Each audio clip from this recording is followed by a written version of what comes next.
as I say. Well, he's left the 7 and now the 10. Yeah, stubborn tempo on the right-hand side. It shouldn't go anywhere but straight.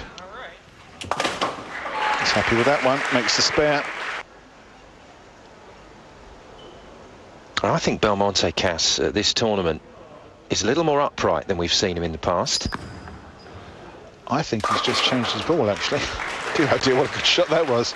I actually think he changed that first ball, that strike ball, for something else, a different one. Again, perfectly within the rules, and you'll see players making an early change if they feel it's warranted. Fantastic rotation on the ball. Fraction high on the head pin. Again, that 7 pin in the corner stands up. Again, the spare ball comes out. Oh dear.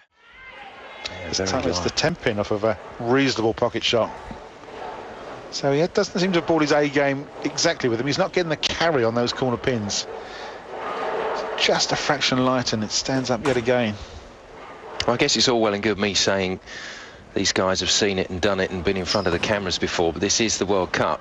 This is the holy grail in 10-pin bowling. And at the moment, he's playing catch-up to this man, the Joker, Bill Hoffman.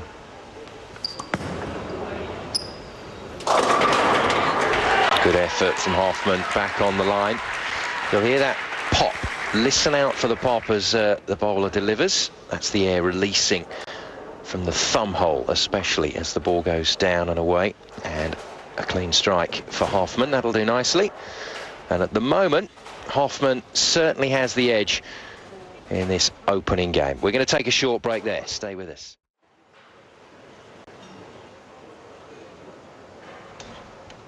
So Bill Hoffman going to try and turn this one into a double. That's what you're looking for, doubles and triples if you can get them, and that'll do nicely.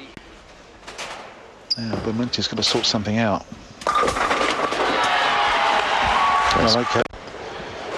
35 pins adrift. Only 5 frames to go. Very little to separate these two all week. They sort of played cat and mouse with the number 1 and number 2 seeded position over the 40 games of qualifying. He's done it again. Yep, Jason doesn't like that one. That's off his hand, and wow, what a mess that is.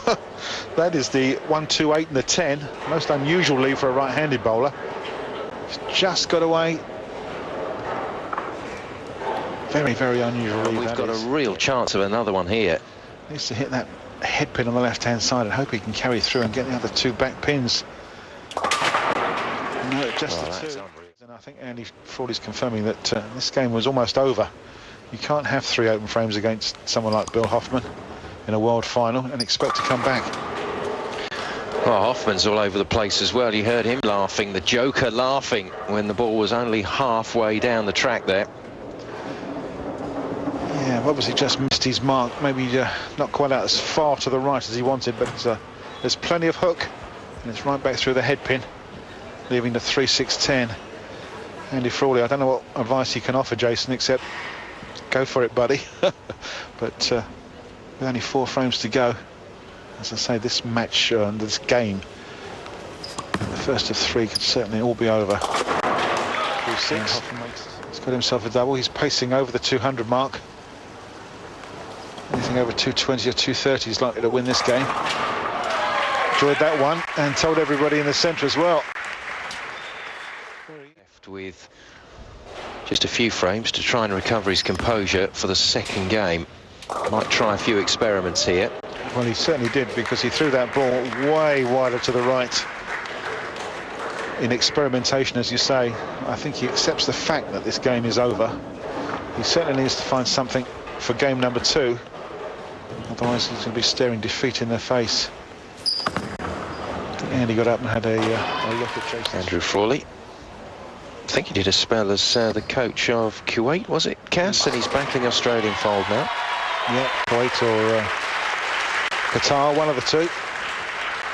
That's the right-hand lane that he seems to be struggling on at the moment, and 191 is the maximum available to him. Hoffman, meantime, back on the right-hand lane, working on a strike.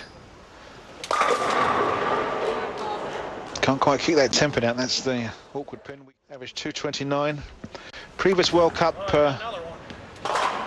entries. He's finished 11th and 3rd in 2000 and 2003. Now this, I think, is a problem with Hoffman's game. We've seen him bowl a lot, Cass, and I think if he just stayed a little quieter, especially when he's up, then that might do him some favours. I think he loses a bit of concentration when he indulges in that. It's very entertaining, but I'm not sure Jerry Edwards is going to find it so entertaining, the coach. I kind of hear what you're saying, but Bill's been doing this for years and years, and this is why he's got the nickname of the Joker. He will have a laugh and a joke with the crowd and himself. But this is a world final, and he was happy with that. You heard the words, OK. He's doing more commentating than we are at the moment, is Hoffman. Been so solid, so consistent throughout the collegiate system, and then into American amateur bowling. 227, the maximum available to him. But when you compare Hoffman's record in recent years to that of Belmonte, it just doesn't compare. Belmonte with some big wins in 2006, 2007. Oh, absolutely, yes. Internationally, he's been absolutely everywhere. He collected quite a lot of air miles. Oh, they're trying to shout that 10-pin down, but it won't go. No, it'll make as much noise as they like. It will wobble, but won't go. So he's going to have to shoot a spare. This game is all over. Hoffman will have won it. Well, Jason actually backs that ball up. I don't know if you saw that. Yeah, a bit of trick shot stuff there. And it's another open frame, so, well, 159 there, you can see he's bowled it from left to right, and it hasn't worked. Bit of showmanship. Well, nice new pins for this final, and as most of the bowlers will tell you, that the edges are a little flat. Some serious work to do in the second game as Belmonte if he wants to stay in this final. Yeah, some major adjustments. He's not going to break 150, and although the Australian flag may be flying, it certainly hasn't helped him on this game. Well, that really is, by Belmonte's standards, by any of the bowlers' standards at this competition, that's a pretty poor score. Huge hook on the last one to leave an absolute stinker of a split, but he'll be... Top Australian players. And Bill Hoffman has just taken game number 1. Fortunate little strike there, first ball of the 10th frame, so he's going to get 2 more shots. Yes, it's not an aggregate score of the pins, it's game 1 against game 2. Also when the World Cup gets brutal, isn't it, Cass? Because so often in the Cubica AMF World Cup, seed number 1 loses to seed number 8 in the quarter-finals. Very happy indeed with her charge. Strike for 227, which it is. A very acceptable game and a good starter for the Joker. One game up then for Bill Hoffman against his Australian opponent Jason Belmonte, and for the moment the Aussie 1-2 looks like it might not be on. Jason Belmonte in all sorts of bother in that first game, could not find a line on the lane. 147 for him.